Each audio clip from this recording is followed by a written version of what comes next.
في شيطان في قعدة البيع، هو اللي بيضيع منك الصفقة في آخر لحظة وانت مش دريان. العتاولة عارفين ان الزبون التقيل عمره ما بيكون لوحده، والبيعة الحقيقية مش مع اللي بيدفع، البيعة مع اللي واقف جنبه.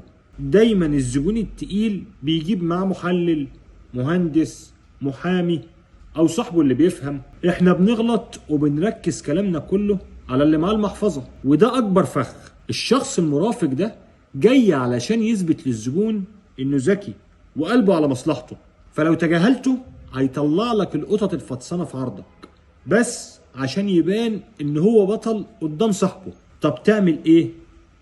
وجه 40% من كلامك ونظراتك للمرافق ده، اسأله عن رأيه التقني، حسسه انه شريك في القرار. اول ما تكسب ثقته وتملى عينه، هو اللي هيقفل البيعة بالنيابة عنك، والزبون هيدفع وهو مطمن. الخلاصة، لو ما بعتش للمؤثر الخفي اللي قاعد في القعدة بوعي، مجهودك مع صاحب المحفظة هيروح في الأرض. وفي النهاية ما تنساش تابعني وخليك قناص.